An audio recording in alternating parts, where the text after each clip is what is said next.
The flames were everywhere.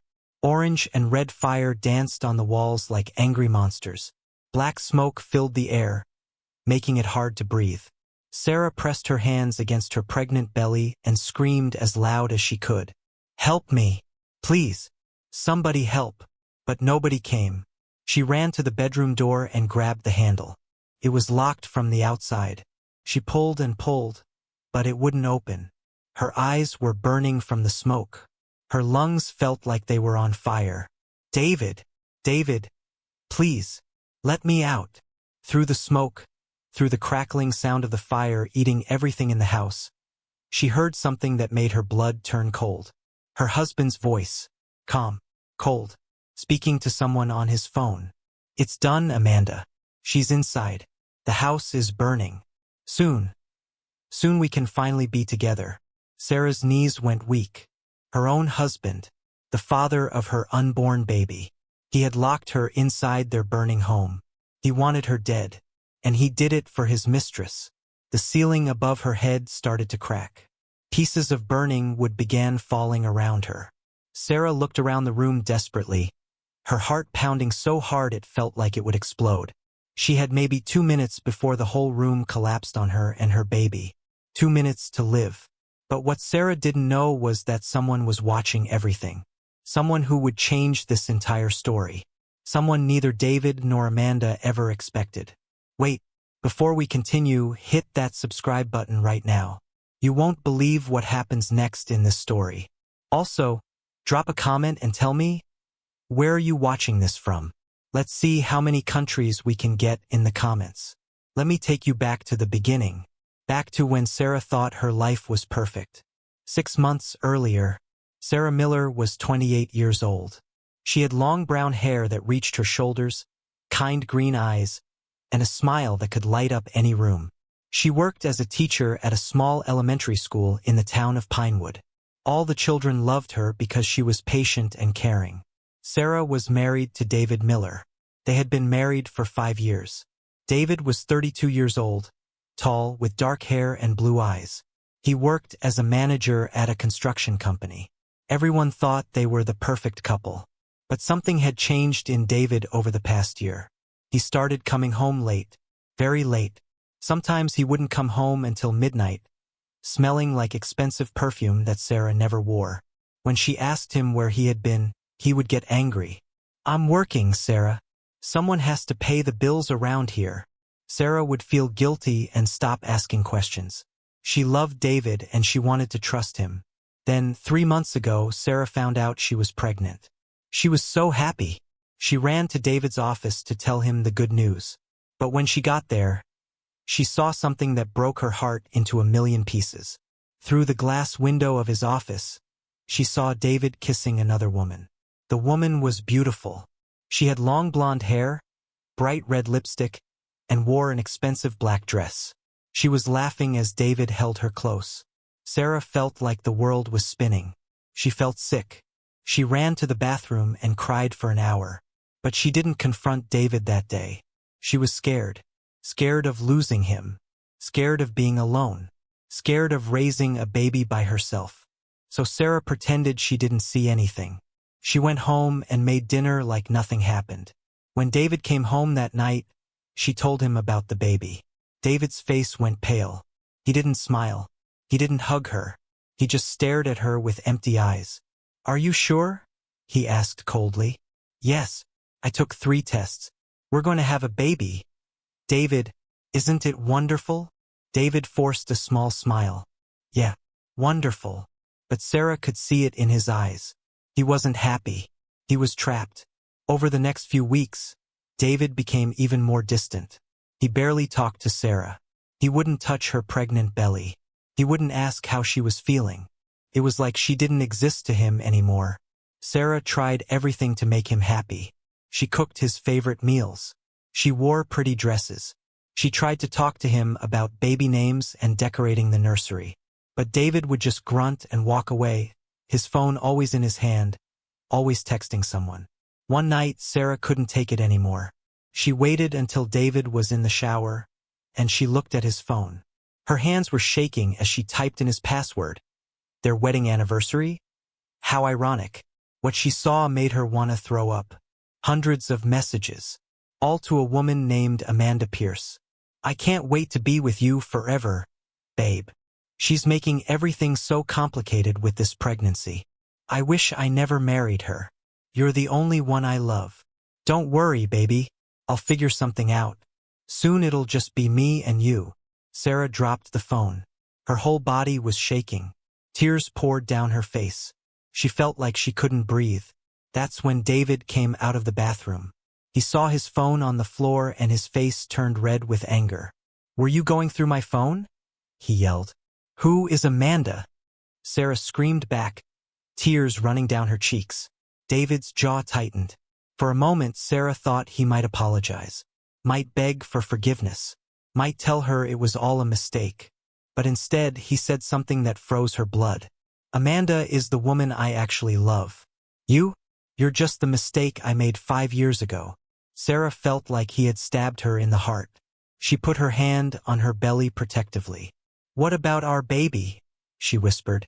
David looked at her stomach with disgust. I never wanted that baby. Then he grabbed his jacket and walked out of the house, slamming the door behind him. Sarah collapsed on the floor, crying so hard she could barely breathe. She cried for herself. She cried for her baby.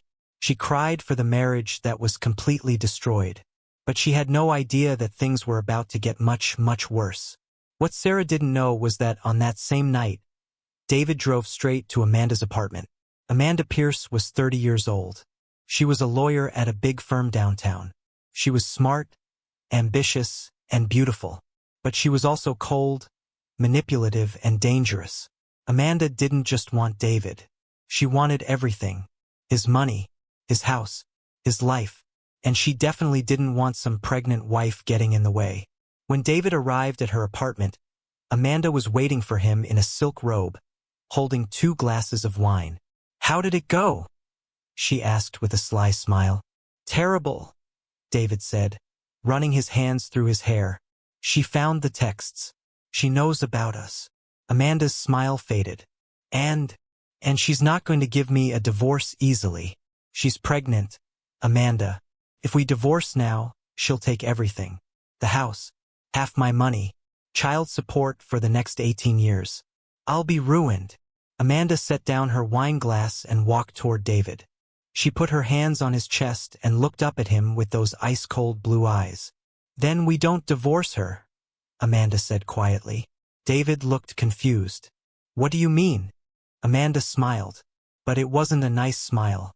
It was the smile of someone thinking something very, very evil. Accidents happen all the time, David. House fires, car crashes, people fall downstairs. If Sarah were to disappear, you'd get everything. The life insurance, the house, everything. And nobody would suspect anything because you're the grieving husband. David's eyes went wide. Are you crazy? I'm talking about us being together forever, Amanda interrupted. Isn't that what you want? No more Sarah. No more baby. Just me and you, living the life we deserve. David should have said no. He should have walked away. He should have realized that Amanda was a monster. But he didn't, because somewhere deep inside, David had become a monster too. How would we even do something like that? He asked quietly. Amanda's smile grew wider. Leave it to me, baby. I have a plan. Over the next 2 weeks, Amanda put her plan into action. She did research. She talked to David every night, convincing him more and more that this was the only way. She made him believe that Sarah was the problem, that Sarah was ruining their happiness. She trapped you with that pregnancy, Amanda would whisper in his ear. She knew you were unhappy. She got pregnant on purpose to keep you. None of this was true. Sarah loved David with all her heart. The pregnancy was a surprise to both of them. But Amanda was very good at lying. And David was very good at believing what he wanted to believe. Amanda's plan was simple but terrible. David would take Sarah out to dinner. He would act like he was sorry for everything. He would tell her he wanted to work on their marriage. Sarah, desperate to save her family, would believe him. They would come home. David would suggest they have a nice fire in the fireplace since it was getting cold outside. Then David would say he forgot something in the car. He would go outside. While he was gone, Amanda, who would sneak into the house earlier and hide, would lock all the doors and windows from the outside. David would accidentally knock over a can of gasoline near the house. The fire would spread. The house would burn. And Sarah would be trapped inside. It would look like a tragic accident. A fire that got out of control. A husband who tried desperately to save his wife but couldn't. David would be the victim. He would get sympathy, money, freedom, and Amanda would finally have everything she wanted. The night finally came. Sarah was 6 months pregnant now. Her belly was round and she could feel the baby moving inside her. Despite everything, she still loved David. She still hoped they could fix things. So when David came home that evening with flowers and apologized, Sarah wanted to believe him so badly. "I've been horrible to you," David said, looking at the floor. "I'm sorry, Sarah. I want to be a better husband, a better father." Sarah's eyes filled with tears. "Do you really mean it?" "Yes," David lied smoothly. "Let's start over. Let me take you to dinner tonight." They went to a nice restaurant downtown. David held her hand. He asked about the baby. He seemed like the old David, the man she had fallen in love with. Sarah's heart filled with hope.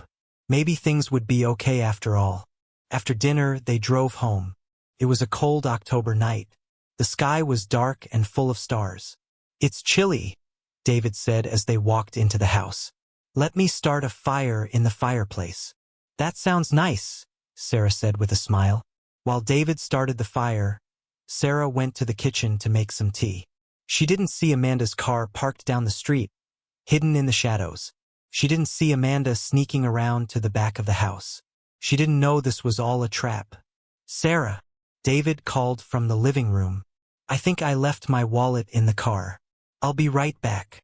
"Okay," Sarah called back. David walked outside. The fire in the fireplace was burning strong. He looked back at the house one last time. Then he walked to the side of the house where Amanda was waiting with a can of gasoline. "Are you ready?" Amanda whispered. David hesitated. For just a moment, he thought about Sarah, about their baby, about the life they could have had. But then Amanda kissed him, and all those thoughts disappeared. "I'm ready," he said. Amanda poured gasoline along the side of the house. David took out his lighter. "Wait," Amanda said. "Did you lock her bedroom door?" David's face went pale. "No. She's in the kitchen." "Then get her to go upstairs," Amanda hissed. "Tell her you want to talk to her in the bedroom. Once she's in there, lock the door from the outside. Then we start the fire." David went back inside. His heart was pounding. His hands were shaking. "Sarah?" he called out. "In here," she answered from the kitchen. "Can you come upstairs for a minute? I want to show you something for the baby's room." Sarah smiled and followed him upstairs. She walked into their bedroom. "What did you want to show me?" she asked. David looked at her one last time. Her trusting eyes, her pregnant belly, his baby. Then he stepped outside the room and slammed the door shut. Click. He locked it from the outside. "David!" Sarah's voice came from inside, confused. "David, what are you doing?" David ran downstairs without answering. He ran outside where Amanda was waiting. Together, they lit the gasoline. Whoosh! The fire exploded to life, racing up the side of the house like a hungry animal. Within seconds, the flames were spreading inside through the windows that Amanda had already cracked open. Inside the bedroom, Sarah smelled smoke. Then she heard the crackling. Then she saw the orange glow under the door. Fire. The house was on fire, and she was locked inside. "David!" Sarah screamed, pounding on the door. "David! The house is on fire. Let me out." The smoke was getting thicker. It was getting hard to breathe. Sarah could feel the heat from the fire through the door. She ran to the window and tried to open it. It was locked from the outside somehow. She grabbed a lamp and threw it at the window, but the glass was too strong. It didn't break. "No, no, no, no, no," Sarah cried, tears streaming down her face. She ran back to the door and threw her whole body against it. Pain shot through her shoulder, but the door didn't budge.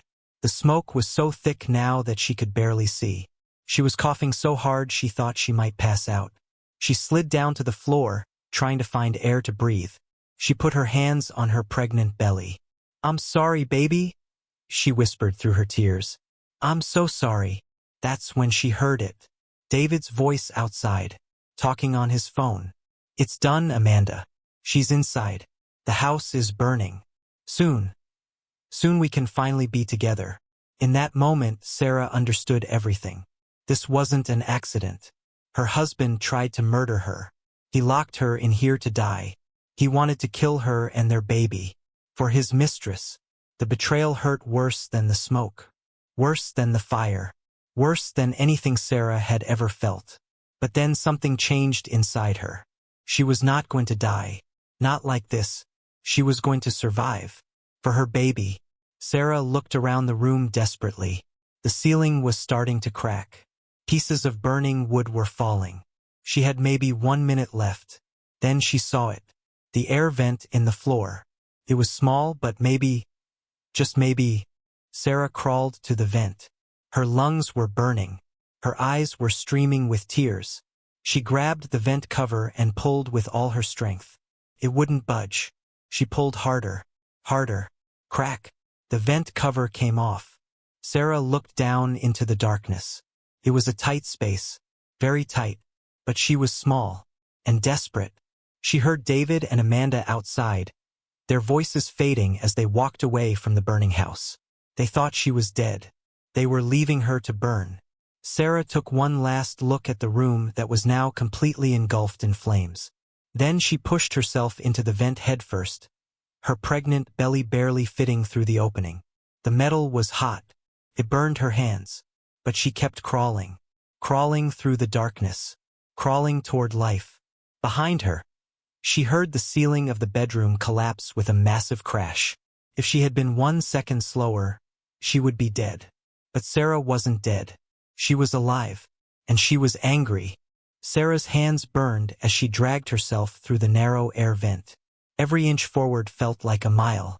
The metal was hot from the fire above, scorching her palms and knees. But she couldn't stop. She wouldn't stop. Behind her, she could hear the house collapsing. Walls crashing down. Glass shattering.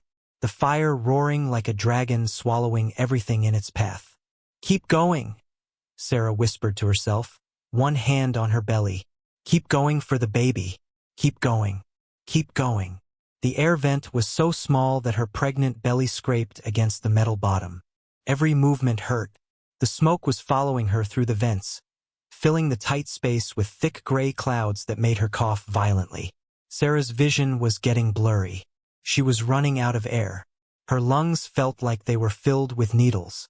Then, up ahead, she saw something. Light. A way out. With the last bit of strength she had left, Sarah crawled toward the light. Her fingers reached the vent opening that led outside. She pushed against the cover. It didn't move. "No," Sarah sobbed. "No, please. Please." She pushed harder. Harder. Using every last bit of energy she had. Clang. The vent cover flew off and landed in the grass outside. Sarah pulled herself out of the vent and collapsed on the cold ground behind the house. She gasped for air, filling her lungs with the beautiful, clean, cold night air. Her whole body was shaking. Her hands were covered in burns and scratches. Her clothes were torn and covered in soot. But she was alive. For a moment, Sarah just lay there in the grass, staring up at the stars, tears running down her dirty face. She could hear sirens in the distance. Someone must have called the fire department. She put both hands on her belly. "We made it, baby. We made it." The baby kicked as if answering her. Sarah forced herself to sit up. Her whole body screamed in pain, but she had to see. She had to know.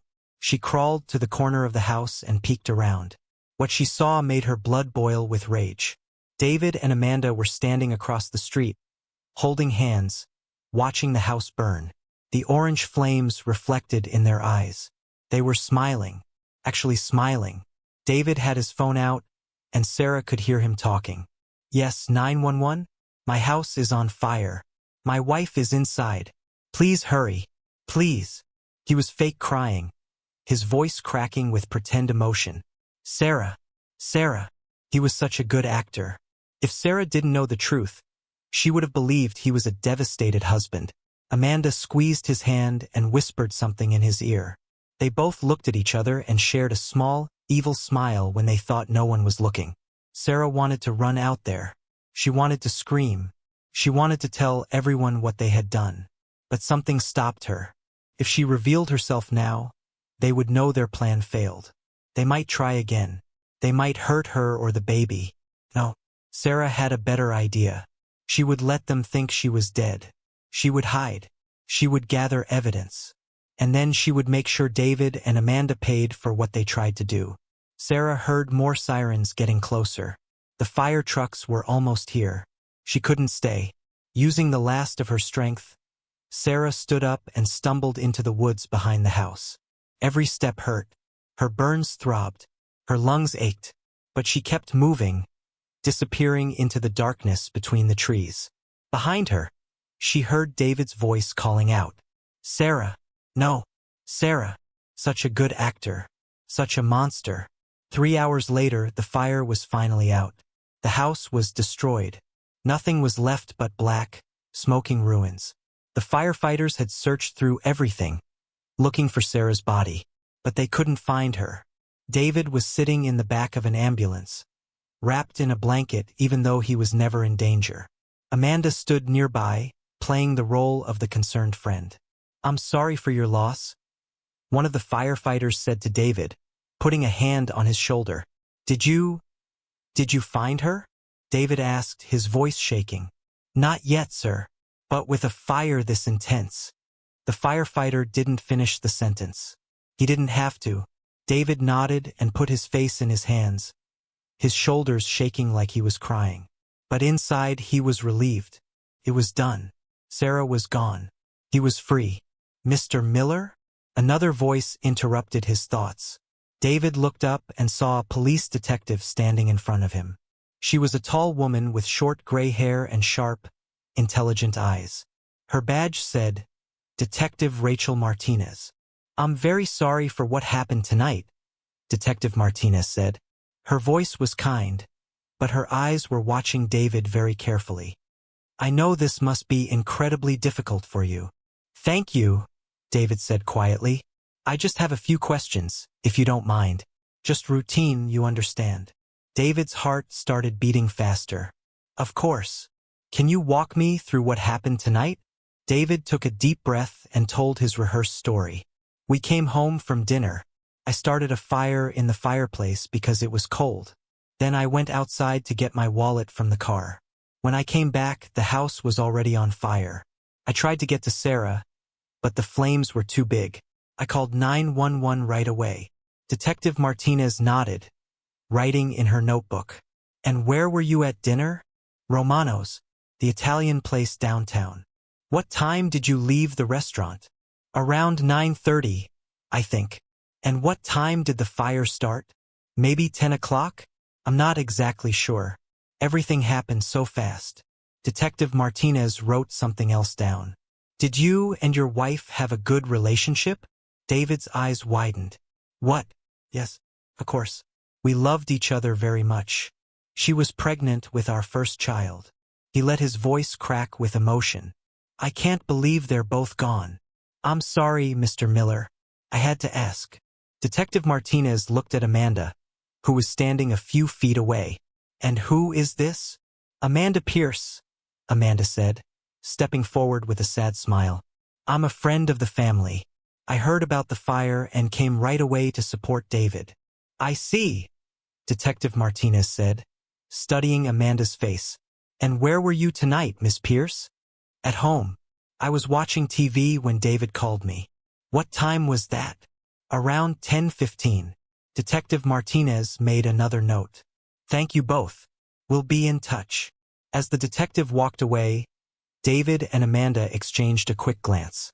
They had answered all the questions correctly. Everything was going according to plan. But what they didn't know was that Detective Martinez had been doing this job for 23 years.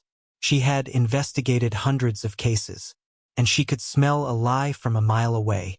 Something about David Miller's story didn't add up. The way his eyes moved when he talked about his wife.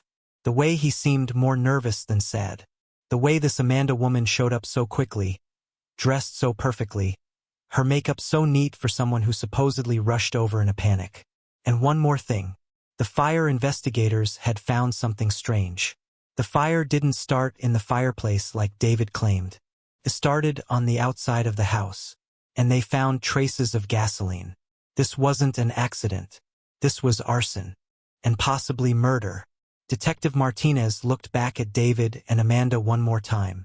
They were standing close together, whispering to each other, their body language too comfortable for just friends. "I'm going to figure out what really happened here," Detective Martinez said quietly to herself. "And if you two did what I think you did, you're going to prison for a very long time." While David and Amanda were being questioned, Sarah was 3 miles away, hiding in a place she never thought she'd have to go. The homeless shelter. She had stumbled through the woods for almost an hour until she reached the main road. A kind truck driver saw her and almost had a heart attack at her appearance.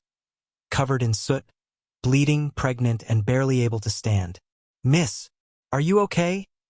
The driver, an older man named George, had asked. "Please," Sarah had begged. "Don't take me to the hospital. Don't call the police.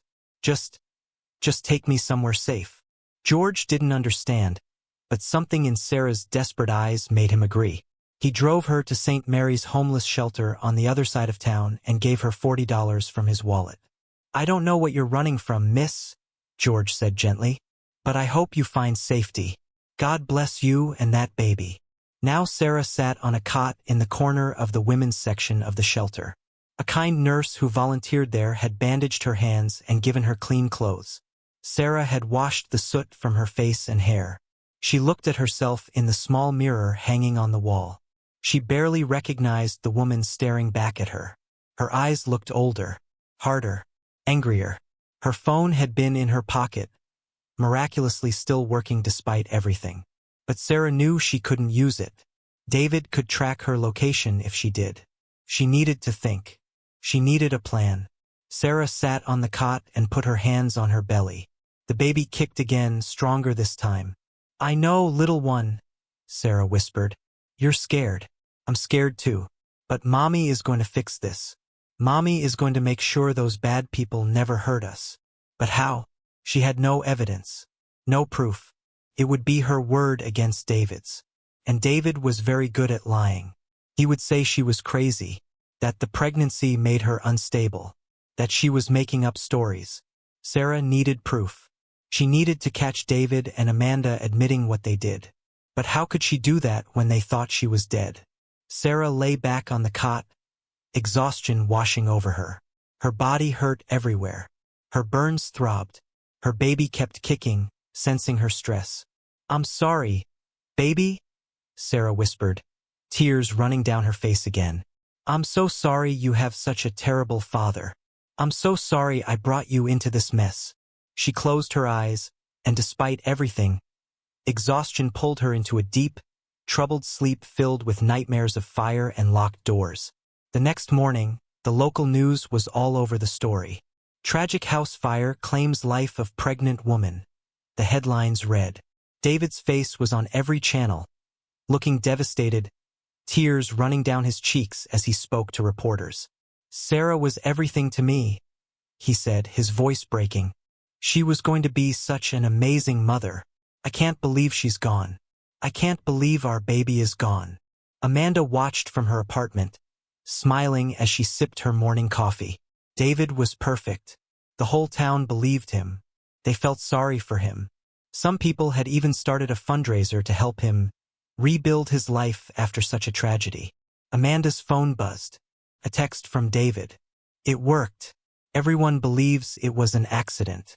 No body yet, but the fire was so hot, they said there might not be much left. "We did it, babe." Amanda texted back, "I'm so proud of you. Come over tonight. We need to celebrate. But wait at least a few days before we're seen together." We need to be careful. I know. I love you. I love you too.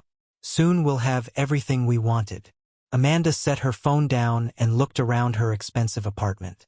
Soon she would be living in an even bigger house. David's house. Well, technically it was Sarah's house too. But Sarah was gone now. The insurance money would come through. David would rebuild. They would get married. Everything was perfect. Except for one small problem that Amanda didn't know about. Detective Martinez was not giving up. Detective Rachel Martinez sat at her desk, looking at the case file in front of her. Something was very wrong with this whole situation. The fire investigators had confirmed it. The fire definitely started outside the house with gasoline. The bedroom door had been locked from the outside. They found the melted remains of the lock. The windows had been tampered with so they couldn't open from the inside. This wasn't an accident. Someone had deliberately trapped Sarah Miller in that room and set the house on fire. And the husband was the most obvious suspect. But Detective Martinez needed proof. She needed evidence. She needed something concrete that would hold up in court. She pulled up David Miller's phone records from that night. He had made several calls. 9:45 p.m. Call to Amanda Pierce. Duration, 3 minutes. 10:02 p.m. Call to Amanda Pierce. Duration, 1 minute. 10:17 p.m. Call to 911. Duration, 4 minutes. Interesting. He called Amanda Pierce twice right around the time the fire started. Before he called 911. Detective Martinez pulled up Amanda Pierce's information. She was a lawyer, successful, single, and according to David, just a friend.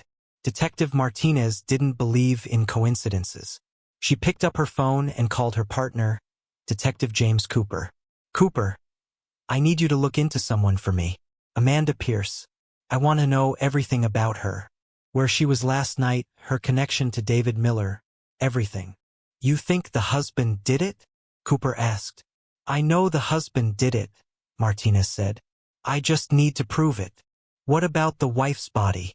Still no sign of it. No. The fire was intense, but still. You'd think we'd find something. Bones. Teeth. Something. Maybe she escaped? Cooper suggested. Martinez had thought about that. But if Sarah had escaped, why hadn't she come forward? Why hadn't she gone to the hospital or called the police? Unless Sarah knew it was her husband who tried to kill her, and she was hiding from him. Cooper, I need you to check something else. Check all the homeless shelters, hotels, and hospitals within a 10-mile radius. Look for any pregnant woman who showed up last night around the time of the fire. Injured. Scared. Not giving her real name. You think she's alive? I think it's possible. And if she is, she's the key to bringing down David Miller. 3 days had passed since the fire. Sarah was still staying at the shelter, hiding, planning. She had borrowed a laptop from the shelter's computer room and had been doing research. She learned that David had already filed an insurance claim. She learned that he was all over the news, playing the grieving husband. She learned that people had donated over $50,000 to help him during this difficult time. It made Sarah sick. But then she found something interesting. A news article from 2 years ago. Local lawyer Amanda Pierce suspended for 3 months for ethical violations. Sarah clicked on the article and read. Amanda had been caught falsifying evidence in a case. She had been suspended and nearly disbarred. She was desperate to rebuild her reputation. Sarah kept digging. She found Amanda's social media accounts. They were private, but Sarah created a fake account and requested to follow her. Surprisingly, Amanda accepted. And that's when Sarah saw it. Photos. Dozens of photos of Amanda and David together. At restaurants. At the beach. At Amanda's apartment. All posted over the past year, but with the dates set to private so only close friends could see them. In one photo from 3 months ago, David was kissing Amanda's neck.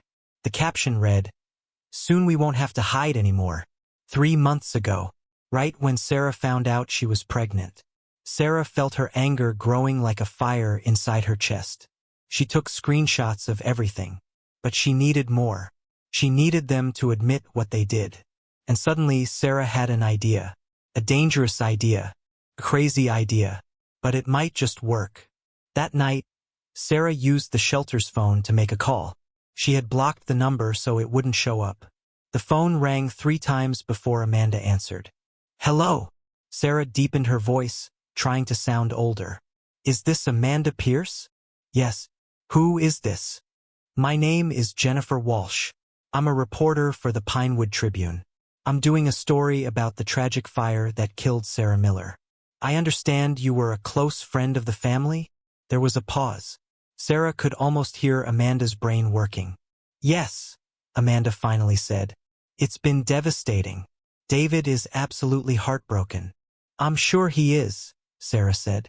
I was wondering if I could interview you and David together. People love hearing from those closest to the victim. It would really help show what kind of person Sarah was. Another pause. I'm not sure David is ready for that, Amanda said carefully. It's still so fresh. I understand completely. But between you and me, Ms. Pierce. Sarah lowered her voice. I've been a reporter for 15 years. I've covered a lot of fires. And something about this one doesn't add up. I think David and Sarah's story deserves to be told correctly. Don't you? Sarah could hear Amanda's breathing change. She was nervous. What do you mean? I mean, the fire investigators found some irregularities. Gasoline, locked doors, and I've been asking around. Seems like David and Sarah were having marriage problems. Some people even say David was seeing someone else. Silence. That's ridiculous, Amanda finally said, her voice tight. David loved Sarah. This was a tragic accident. Of course, Sarah said smoothly. That's exactly what I want to write about. An interview with you and David would really help clear up these nasty rumors. Shall we say tomorrow at 3 p.m.? We could meet at your apartment if that's more comfortable.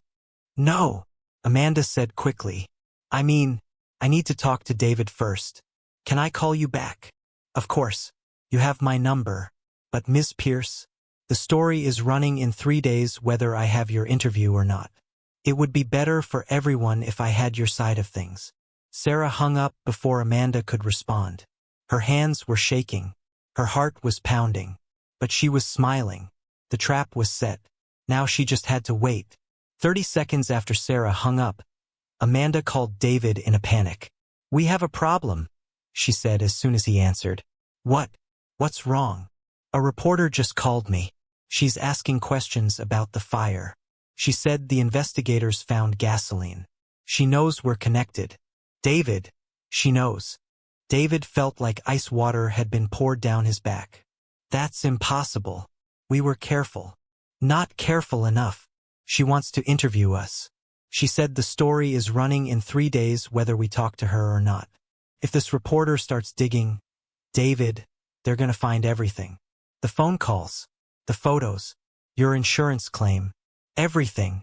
David started pacing in his hotel room. After the fire, he had been staying at a hotel while the insurance company investigated. Really, he just didn't want to be alone in case people started asking questions. Okay, let me think. David ran his hand through his hair. Maybe we should talk to her. We can control the narrative. We tell her Sarah and I were happy, that you're just a friend, that the fire was a complete accident. She won't believe us. She doesn't have to believe us. She just has to print what we say. And without Sarah's body, they can't prove anything. Amanda was quiet for a moment. What if Sarah somehow survived? David laughed. That's impossible. You saw that fire, Amanda. Nothing could have survived that. And even if she did somehow get out, where is she? Why hasn't she gone to the police? No, Sarah is dead. We just need to stay calm and stick to our story. I don't like this, David. I know, baby, but we're so close. Just a few more weeks and the insurance money comes through. Then we can be together openly. We can get married. We can have the life we deserve. Just trust me. Amanda took a deep breath. Okay, you're right. What do we tell this reporter? Nothing. We don't talk to her at all. We say we're too grief-stricken for interviews. Let her write whatever she wants. It's all speculation. Without proof, she can't touch us. Okay, Amanda said, sounding more calm. You're right. We just need to wait this out. Exactly. I love you, Amanda. I love you too. They hung up. But neither of them knew that Sarah had recorded the entire conversation. You see, Sarah didn't actually call Amanda from the shelter phone. She had called from a special app on her phone that could record calls. She had every word Amanda said. It wasn't quite enough to prove murder, but it was a start, and Sarah was just getting started. The next morning, Detective Martinez got the call she had been waiting for. Martinez, it's Cooper. I found something. Talk to me. A woman matching Sarah Miller's description showed up at St. Mary's homeless shelter 3 nights ago, the night of the fire. She was injured, covered in soot, pregnant. She gave them a fake name, Mary Johnson, but I showed them a photo of Sarah Miller. The volunteer nurse confirmed it was her. Detective Martinez felt her heart race. She's alive. Sarah Miller is alive. Looks like it. Should I bring her in? No, Martinez said quickly. If she's hiding, there's a reason. If we bring her in and David finds out she's alive, he might run. Or worse, he might try again. We need to talk to her quietly, find out what she knows, and then we use her to catch David Miller in the act. Understood. I'm heading to the shelter now. Cooper, be gentle. This woman has been through hell. Her own husband tried to kill her and her unborn baby. She's going to be scared and traumatized. I'll take care of her, Martinez. Don't worry. An hour later, Detective Cooper walked into St. Mary's homeless shelter. He found Sarah sitting in the common room, staring at the laptop screen. Mary Johnson? He said gently. Sarah looked up, her eyes wide with fear. She started to stand, ready to run. Wait! Cooper held up his hands. I'm not here to hurt you. My name is Detective James Cooper. I know who you really are, Sarah. And I know what your husband tried to do to you. Sarah's eyes filled with tears. Her whole body was shaking. I know you're scared, Cooper continued, sitting down slowly in the chair across from her. But I need you to trust me. My partner and we've been investigating your case. We know the fire wasn't an accident. We know someone tried to murder you. And we want to help you make sure David Miller and Amanda Pierce go to prison for a very long time. Sarah stared at him for a long moment. Then finally she spoke. He tried to kill me, she whispered, her voice breaking. He tried to kill our baby. His own baby. How could he do that? I don't know, Cooper said honestly. But I promise you, we're going to make sure he pays for what he did. Sarah wiped her eyes. I have evidence. I recorded a phone call, and I have screenshots of photos proving they were having an affair. Cooper's eyes lit up. Can I see them? Sarah showed him everything. The photos. The recording of Amanda panicking on the phone. This is good, Cooper said. This is really good. But it's not quite enough for a murder charge. We need them to actually admit they set the fire. We need a confession. I know, Sarah said. That's why I have a plan. What kind of plan? Sarah looked at Detective Cooper with eyes that were no longer scared. They were determined, angry, strong. I'm going to come back from the dead, Sarah said. And I'm going to make them confess everything. Detective Cooper and Detective Martinez sat with Sarah in a private room at the police station. They had brought her there secretly, through the back entrance, so no one would see her. As far as the world knew, Sarah Miller was still dead. And that's exactly how they wanted it. Okay, Sarah, Detective Martinez said gently. Tell us your plan. Sarah took a deep breath. Her hands were wrapped in clean bandages now. Her burns were healing, but they still hurt. The baby kicked inside her belly, and she put her hand there protectively. David and Amanda think I'm dead, Sarah began. They think they got away with murder. They're comfortable, maybe even celebrating. But what happens when a dead woman shows up at their door? They panic, Cooper said, understanding dawning in his eyes. Exactly, Sarah continued. People who panic make mistakes. They say things they shouldn't say. They admit things they shouldn't admit. And if we record it all, we have our confession, Martinez finished. She looked at Sarah with respect. It's dangerous though, Sarah. If David realizes what you're doing, he could become violent. He already tried to kill you once. I know, Sarah said quietly. But I'm not the same scared woman I was 4 days ago. That woman died in the fire. The woman sitting here now, she's not afraid anymore. She's angry. And she's going to make sure her baby never has to fear his father, because his father will be locked away in prison where he belongs. Cooper and Martinez exchanged glances. We'll wire you, Martinez said. You'll wear a recording device. We'll be right outside the whole time. If anything goes wrong, we come in immediately. When do we do this? Sarah asked. Martinez checked her watch. It's Wednesday. David filed his insurance claim on Monday. The insurance company usually takes about 2 weeks to investigate before paying out. That means David and Amanda are probably feeling pretty confident right now. They think they're almost home free. Tonight then, Sarah said firmly. We do it tonight. The longer we wait, the more chance they have to cover their tracks or run. Cooper nodded. Tonight it is. But Sarah, you need to understand. This is going to be hard. You're going to have to face the man who tried to murder you and your baby. You're going to have to look him in the eyes and not break down. Sarah's jaw tightened. Oh, I can do it. Trust me, detective. I can definitely do it. While Sarah was at the police station planning her revenge, David was at Amanda's apartment, finally starting to relax. It had been 4 days since the fire. 4 days of playing the grieving husband. 4 days of fake tears and sad interviews. 4 days of pretending his heart was broken. But now, sitting on Amanda's expensive leather couch with a glass of wine in his hand, David finally felt at peace. I can't believe we actually pulled it off, he said, smiling at Amanda. Amanda was curled up next to him, wearing a silk robe. She ran her fingers through his hair. I told you the plan would work. Soon you'll get the insurance money. $500,000, David. Plus whatever Sarah had in her accounts. Plus the value of the land where the house was. We're talking almost $1 million total. David laughed.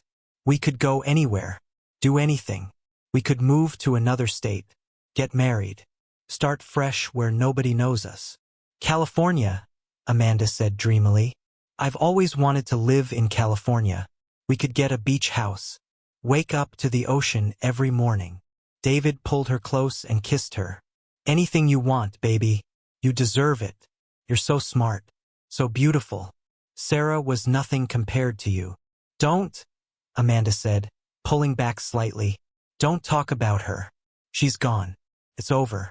Let's just focus on our future now. You're right, David agreed. He raised his wine glass. To our future. To freedom. To finally being together. Amanda clinked her glass against his. To us. They drank their wine, completely unaware that in just a few hours, their perfect plan was about to come crashing down around them. Back at the police station, Sarah was getting ready. A female officer helped her shower and wash her hair properly for the first time in days. They gave her clean clothes, a simple blue dress that fit over her pregnant belly. Someone did her makeup to cover the dark circles under her eyes and the small cuts on her face. When Sarah looked in the mirror, she barely recognized herself. She looked like the old Sarah, the Sarah from before the fire, the Sarah who trusted her husband and believed in love. But her eyes told a different story. Her eyes were hard now, cold, determined. Detective Martinez came in with a small device. This is a wire. We're going to tape it under your dress. It'll record everything David and Amanda say. The quality is excellent. We'll hear every word. Sarah lifted her dress and let Martinez attach the wire to her skin. Felt strange but also empowering. She was taking control now. She was fighting back. Remember, Martinez said as she worked, your job is to get them to confess. You need them to say in their own words that they set the fire, that they locked you in, that they tried to kill you. Can you do that? Yes, Sarah said firmly. They're going to be shocked when they see you. They might even try to play innocent. They might say it was all a misunderstanding. Don't let them fool you, Sarah. Stay strong. I will. Martinez finished attaching the wire and stepped back. How do you feel? Sarah looked at herself in the mirror one more time. She put both hands on her pregnant belly. I feel like a mother protecting her child, Sarah said. And there's nothing more dangerous than that. At 8:47 p.m., a taxi pulled up outside Amanda's apartment building. Sarah stepped out, paid the driver with money the police had given her, and stood on the sidewalk, staring up at the building. This was it. No turning back now. In an unmarked car parked across the street, Detectives Martinez and Cooper watched through binoculars. She's really doing this, Cooper said quietly. That's one brave woman, Martinez replied. Okay, Sarah, we can hear you. If you can hear us, scratch your left shoulder. Sarah, who had a tiny earpiece hidden in her ear, reached up and scratched her left shoulder. Good, Martinez said. We're right here. You're not alone. Now go get those monsters to confess. Sarah walked into the building. Her heart was pounding so hard she could hear it in her ears. Her hands were shaking, but her steps were steady. She took the elevator to the 5th floor, walked down the hallway, stood in front of apartment 5C. Amanda's apartment. Sarah took a deep breath, said a silent prayer for her baby, for strength, for justice. Then she knocked on the door. From inside, she heard Amanda's voice. David, can you get that? I'm not expecting anyone. Sarah heard footsteps approaching. The lock clicked. The door opened, and David Miller came face to face with his dead wife. For a moment, David just stood there, frozen. His face went completely white. His mouth fell open. His eyes grew wide with absolute terror. Sarah? He whispered. Hello, David, Sarah said calmly. David stumbled backward like he had been punched. No, this isn't real. You're dead. You're dead. Who's at the door? Amanda called from inside the apartment. David couldn't speak. He couldn't move. He just stared at Sarah like she was a ghost.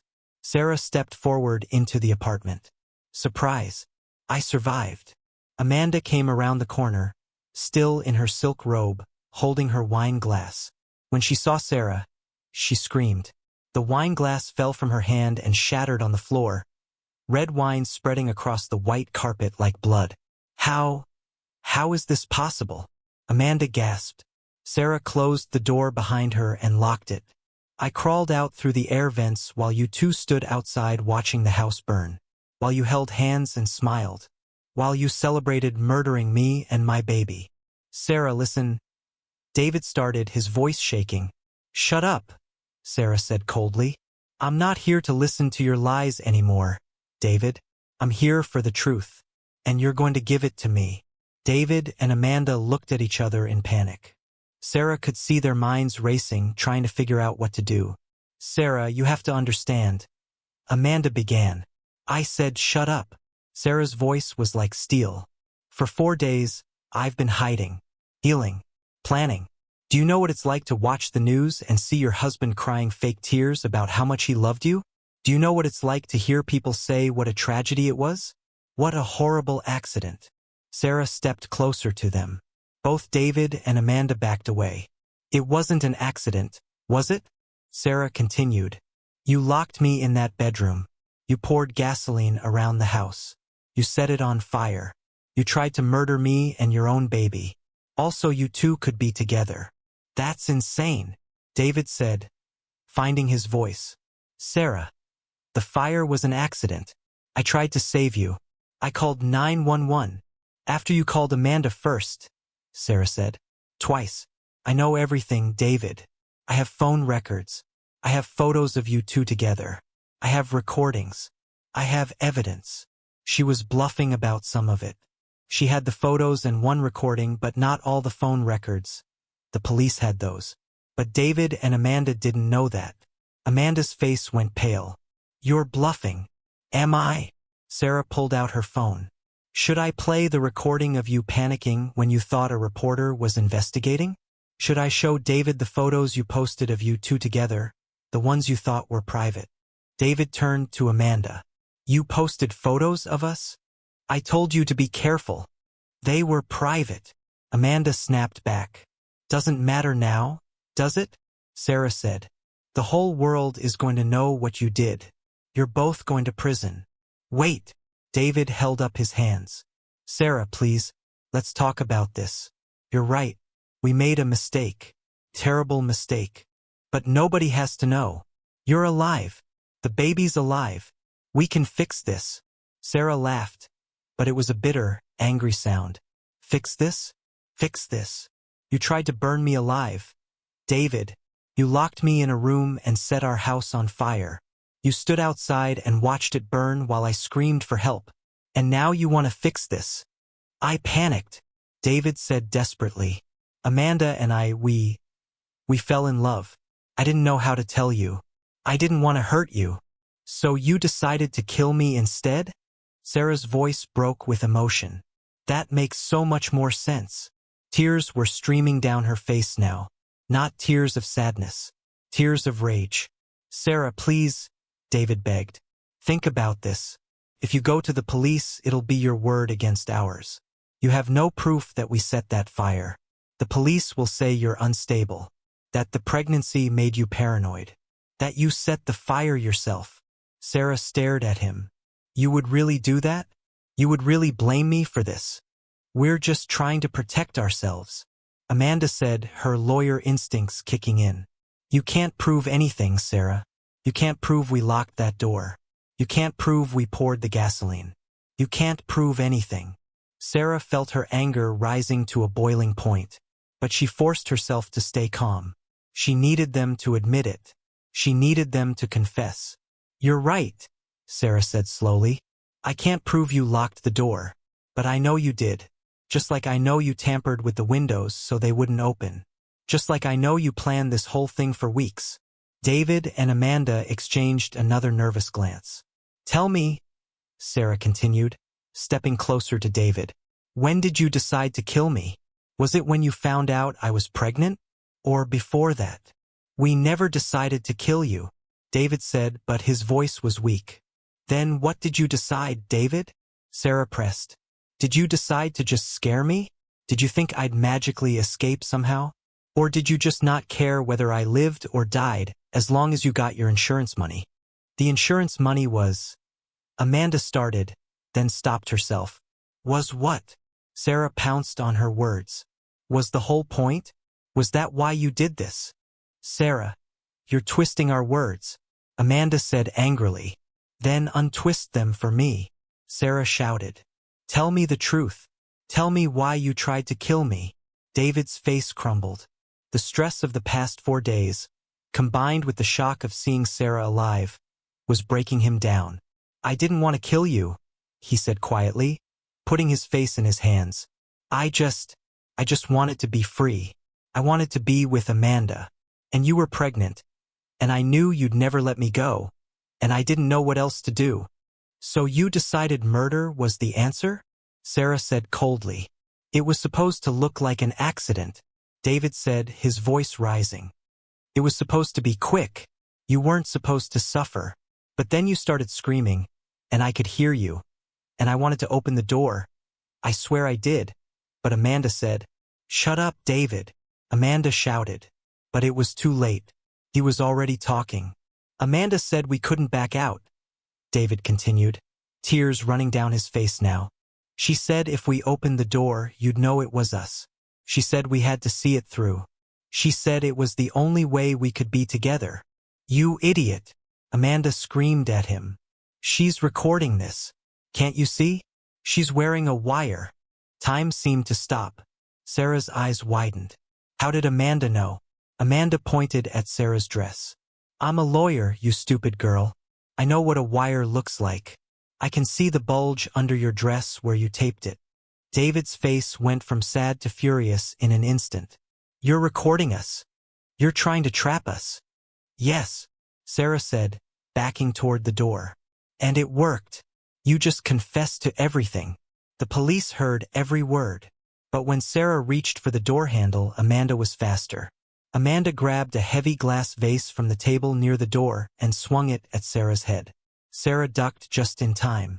The vase smashed against the wall, shattering into 100 pieces. Martinez, Cooper, I need help now, Sarah screamed. David lunged at Sarah, trying to grab the wire from under her dress. But Sarah was fighting for her baby now, fighting for her life. She kicked David hard in the shin. He yelped in pain and fell backward. Amanda came at her from the other side, her face twisted with rage. "You should have died in that fire. Why couldn't you just die?" Sarah shoved Amanda away. "Because I'm stronger than you thought. Because I'm a mother protecting her child." She ran for the door again, but David grabbed her from behind. "You're not going anywhere," he growled. Sarah drove her elbow back hard into David's stomach. He gasped and loosened his grip just enough for her to break free. Where were the police? Why weren't they bursting through the door? What Sarah didn't know was that the building had a security door at the front entrance. Martinez and Cooper were trying to get in, but it required a code or a key. They were stuck outside. "Break the door!" Martinez yelled at Cooper. Cooper threw his shoulder against the security door. Once, twice, 3 times. On the 4th try, the door burst open. They ran for the elevator, their guns drawn. Back in the apartment, Sarah had her back against the wall. David was on one side of her. Amanda was on the other. Both of them were blocking her path to the door. "Please," Sarah begged. "Just let me go. It's over. They heard everything. You're going to prison whether you hurt me now or not." "If we're going to prison anyway," Amanda said coldly, "then we have nothing to lose." She picked up a knife from the kitchen counter. Sarah's blood ran cold.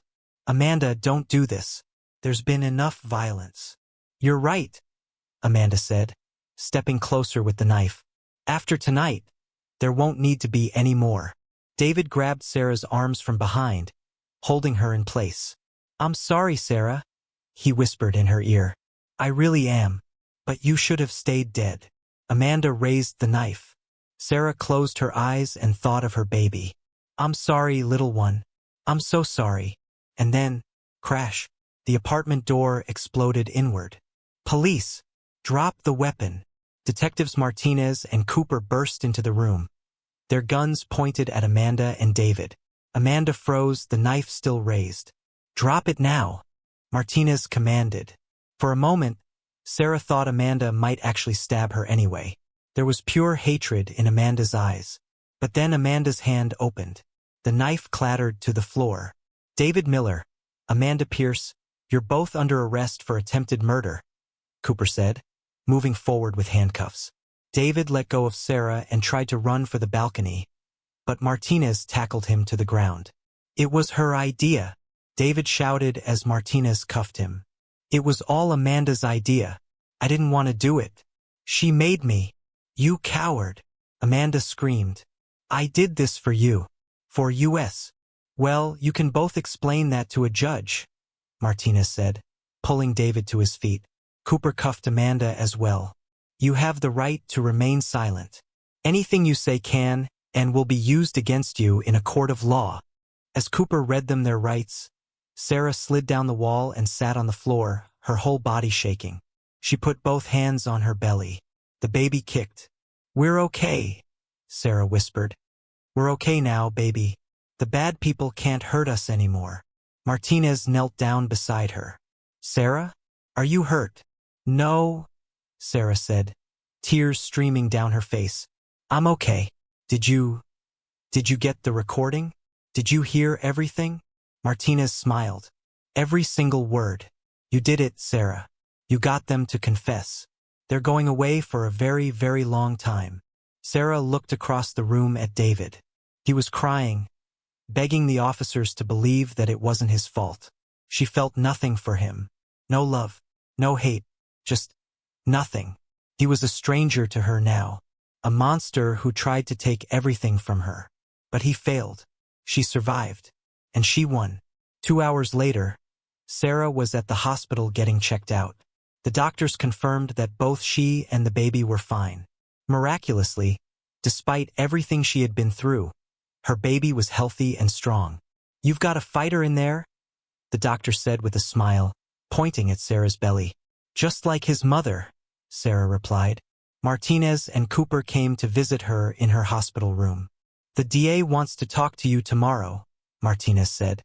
"But I wanted to tell you now, based on the recording, plus the physical evidence from the fire, plus David's partial confession, we have more than enough to charge both of them with attempted murder, arson, insurance fraud, and conspiracy to commit murder. How long will they go to prison? Sarah asked. With all those charges? Combined with the fact that you were pregnant, which makes it even worse. They're looking at 25 to life. Each. Sarah closed her eyes and let out a breath she felt like she'd been holding for days. Good. There's something else, Cooper said. David's been talking. A lot. He's trying to make a deal by blaming everything on Amanda. He says she planned the whole thing, that she manipulated him, that he was afraid of her. Is that true? Sarah asked. Martinez shrugged. Honestly, I think they're both equally guilty. Amanda might have come up with the plan, but David went along with it. He poured the gasoline. He locked that door. He stood outside and watched the house burn while you screamed for help. No amount of manipulation excuses that. Sarah nodded. I agree. One more thing, Martinez said gently. The press is going to go crazy when this story breaks. Woman escapes house fire, comes back from the dead, catches her husband and his mistress trying to murder her. It's going to be everywhere. Are you ready for that? Sarah thought about it for a moment. Then she smiled, a real smile this time, her first since before the fire. Let them tell the story, Sarah said. Let the whole world know what David and Amanda tried to do. Let everyone know that they failed, that I survived, that I fought back, that I won. You're one hell of a woman, Sarah Miller, Cooper said with respect. No, Sarah said, putting her hand on her belly. I'm one hell of a mother. The story exploded across every news channel in the country. Woman fakes death to catch husband who tried to murder her. Pregnant wife escapes burning home. Returns as ghost to trap killers. Husband and mistress arrested for attempted murder of wife and unborn child. David and Amanda's faces were everywhere. Their mugshots. Videos of them being led into court in handcuffs and orange jumpsuits. David tried to smile for the cameras, tried to look innocent. But everyone knew the truth now. Amanda kept her head down, her face expressionless. Her lawyer had advised her not to talk to the press. But the court transcripts were public. And Sarah had given an exclusive interview to one reporter, the real reporter from the Pinewood Tribune. Not the fake one Sarah had pretended to be. In the interview, Sarah told everything. The affair, the pregnancy, the fire, the escape, the recording, everything. I want other women to know, Sarah said to the camera, that you are stronger than you think, that if someone tries to hurt you, you can fight back. You can survive. You can win. Don't let anyone make you feel weak or helpless. You are powerful. You are important. And you deserve justice. The interview went viral. Millions of people watched it. Women from all over the country sent Sarah messages of support. One message came from an unexpected source. It was from George, the truck driver who had helped Sarah on the night of the fire. I saw you on the news, his message said. I'm so glad you're okay.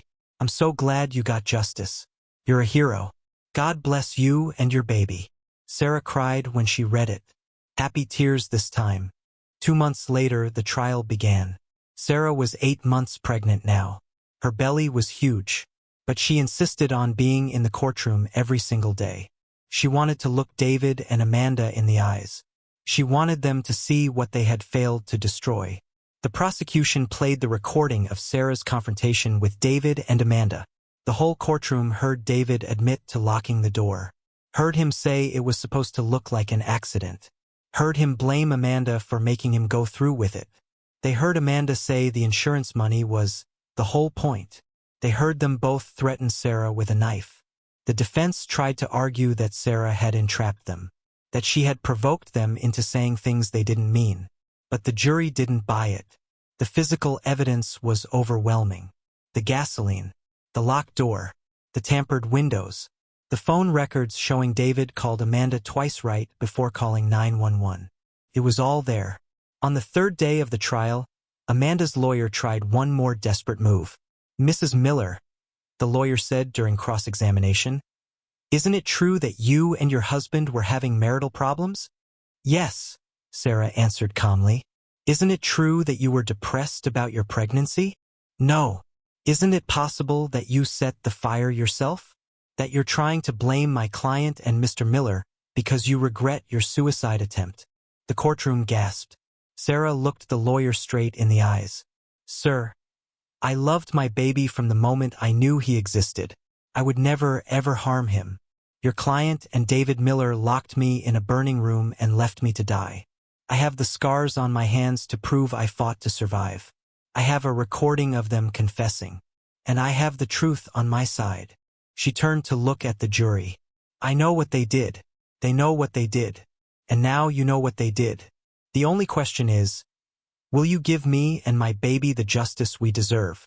The lawyer had no response to that.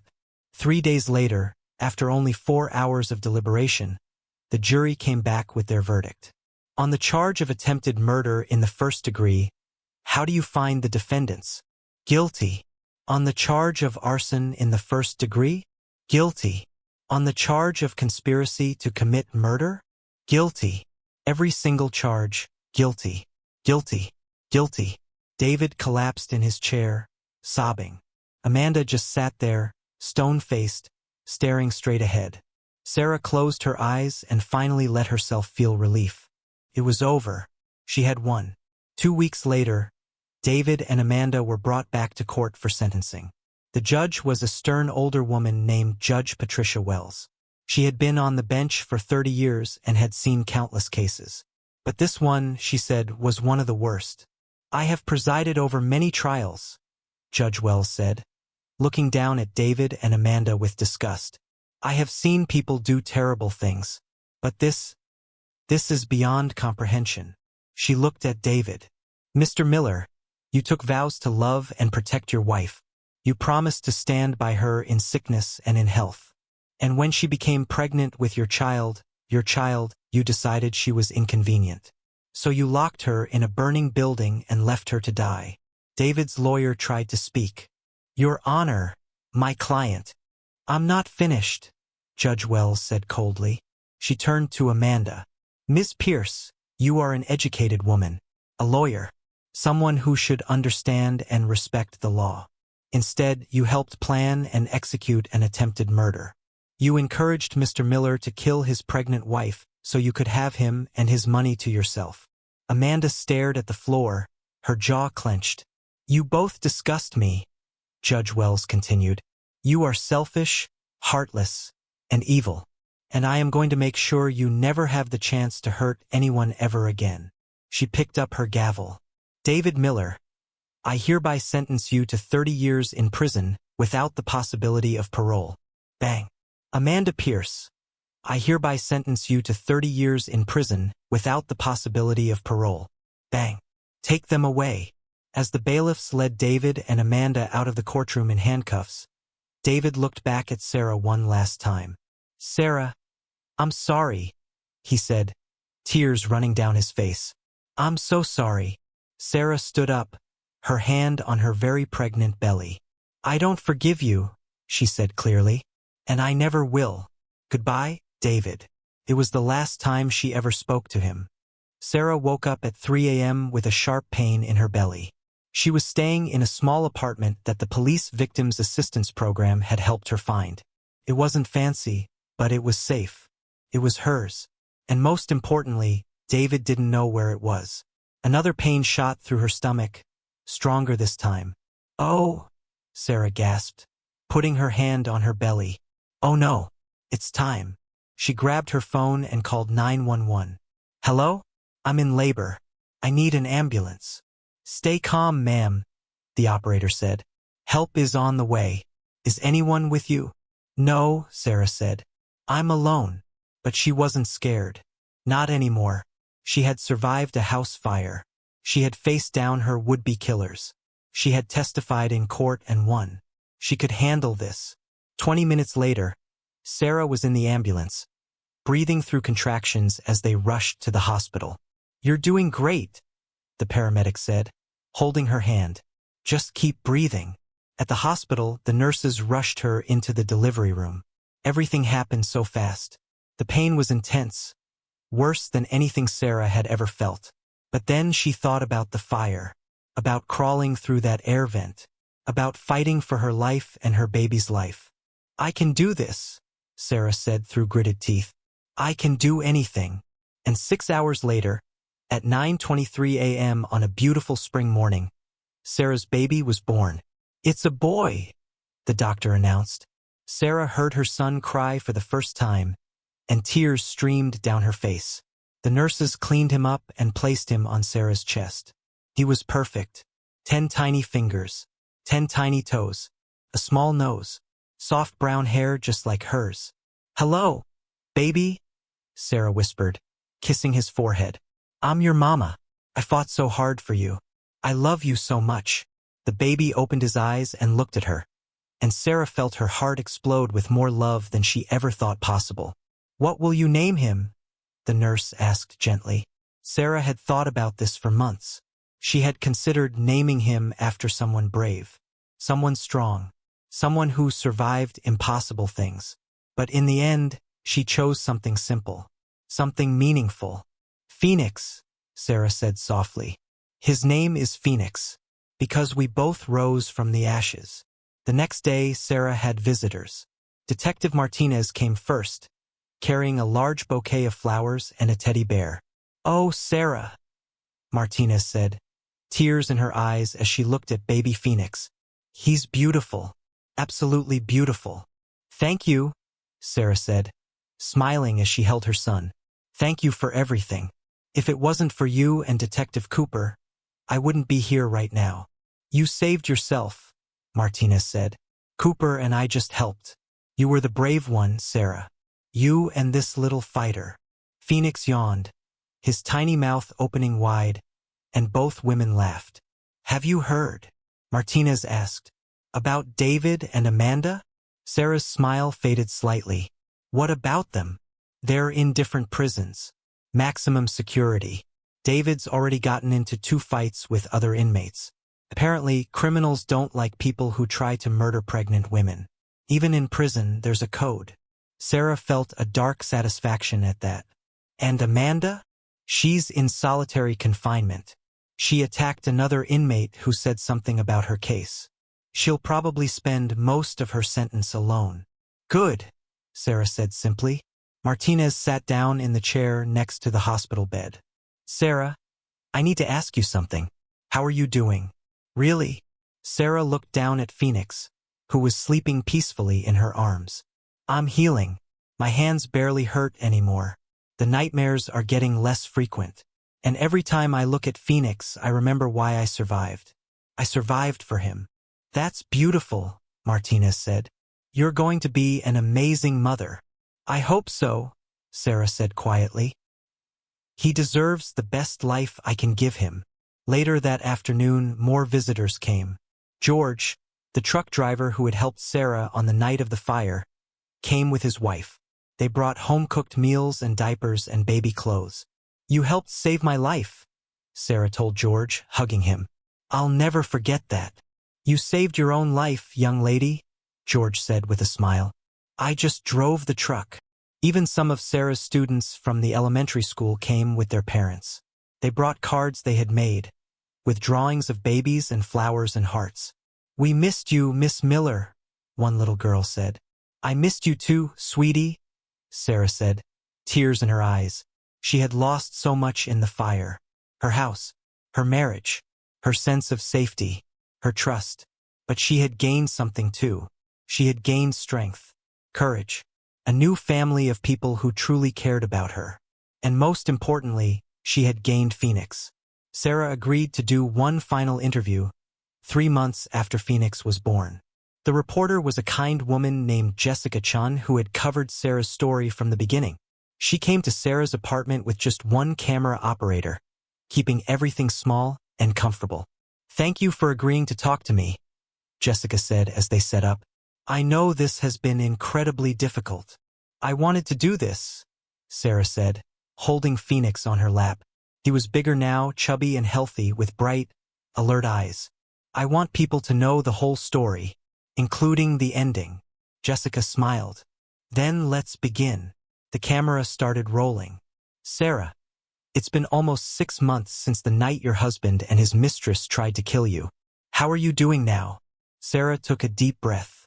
I'm doing better than I ever thought possible. Some days are hard. I still have nightmares sometimes.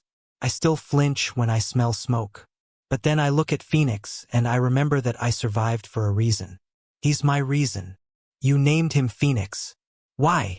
Because a phoenix is a bird that rises from the ashes, Sarah explained. It dies in fire but is reborn. That's what happened to us. The old Sarah Miller died in that fire. The woman sitting here now is stronger, wiser, and she knows what really matters in life. What does matter? Jessica asked gently. Sarah looked down at Phoenix, who was playing with her fingers. Love, real love. Not the fake kind that David pretended to have, but the real, unconditional love between a mother and her child. That's what saved me. That's what gave me the strength to crawl through that air vent, to face my killers, to fight for justice. Do you hate David and Amanda? Sarah thought about this for a long moment. No, I don't hate them. Hate takes too much energy, and I need all my energy for Phoenix. Pity them. They threw away everything of their freedom, their futures, their souls for money and lust. And now they're sitting in prison cells, and I'm sitting here with my beautiful son. Who really won? That's a very mature perspective, Jessica said. I didn't feel mature when it was happening, Sarah admitted. I felt terrified, angry, betrayed. But time has helped. And therapy. I've been seeing a therapist twice a week to deal with the trauma. That's important, Jessica agreed. What would you say to other women who might be in dangerous relationships? Sarah looked directly at the camera. If someone makes you feel afraid, trust that feeling. If someone tries to control you, isolate you, or hurt you, leave. It doesn't matter if you love them. It doesn't matter if you have children together. It doesn't matter if you think you can fix them. You can't fix someone who doesn't want to be fixed. And you deserve better. You deserve to be safe. You deserve to be loved the right way. She paused, then continued. And if the worst happens, if someone tries to hurt you, fight back. Survive. Do whatever you have to do to protect yourself and your children. You're stronger than you think. I promise you that. Jessica wiped tears from her eyes. That's powerful, Sarah. What's next for you? Sarah smiled. I'm going back to teaching in the fall. Phoenix will go to daycare during the day, and I'll teach my students. I love teaching. I love helping children learn and grow. And I want Phoenix to see that his mother is strong and independent and capable of building a good life for both of us. What about dating? Love? Will you ever trust someone again? Maybe someday, Sarah said thoughtfully, but not for a long time. Right now, Phoenix and I are a team. We don't need anyone else. And honestly, I'm happier now, alone with my son, than I ever was married to David. That says a lot, Jessica said. It does, Sarah agreed. I thought I needed a husband to be complete. I thought I needed to be married to be happy. But I was wrong. I just needed to love myself, to believe in myself, to know my own worth. Phoenix made a little cooing sound, and Sarah kissed his head. And now I'm teaching Phoenix that same lesson. He'll grow up knowing that his mother is strong, that she fought for him, that she never gave up. And hopefully he'll grow up to be a kind, good man. The kind of man his father should have been. It was October again. 1 year since the fire that changed everything. Sarah stood outside the empty lot where her house used to be. The insurance money had come through, but she hadn't rebuilt. She couldn't. Too many bad memories. Instead, she had used the money to buy a small house in a different neighborhood. It was cozy and safe, with a fenced yard for Phoenix to play in when he got older. Phoenix was in a stroller beside her, now 1 year old, babbling and pointing at birds. This is where we almost died, Phoenix, Sarah said softly. But we didn't. We survived. And we're going to keep surviving. She had brought flowers, white roses, and she placed them on the ground where the house once stood. I'm not leaving these for David, Sarah said quietly. I'm leaving them for the old me, the woman who trusted too much, who ignored the warning signs, who thought love meant staying with someone even when they hurt you. She died here, and I'm grateful to her, because her death meant I could be reborn. Phoenix reached for the flowers and Sarah laughed. No, baby. Those are for remembering, not eating. Behind her, Sarah heard footsteps. She turned and saw Detective Martinez approaching. I thought I might find you here, Martinez said gently. Just paying my respects, Sarah said. I have news, Martinez told her. David's lawyer filed an appeal. It was denied. He's definitely serving the full 30 years. Possibly more if he keeps getting into fights. Sarah nodded. And Amanda? Same. Her appeal was also denied. The judge said the evidence was overwhelming and the sentence was fair. Good, Sarah said. She looked at Martinez. Thank you. For everything. For believing me. For helping me. For being there. Martinez smiled and squeezed Sarah's shoulder. You're welcome. In 23 years of being a detective, your case is the one I'm most proud of. You got justice, Sarah. Real justice. And you survived. We survived, Sarah corrected, putting her hand on Phoenix's head. After Martinez left, Sarah stood there for a few more minutes, looking at the empty lot. Then she turned away, pushing Phoenix's stroller, and walked toward her car. She didn't look back. There was no reason to anymore. The past was behind her. The future was ahead. And for the first time in a long time, Sarah was excited about what that future might hold. Phoenix was 6 years old now, starting first grade. Sarah stood outside the school, watching her son run toward her with a big smile on his face, his backpack bouncing on his shoulders. Mommy, look what I drew. He held up a picture of 2 stick figures. That's you and me. It's beautiful, baby, Sarah said, hugging him tight. Sarah was 34 now. She had gotten promoted to assistant principal at her school. Her hands had healed, though she still had faint scars from the burns.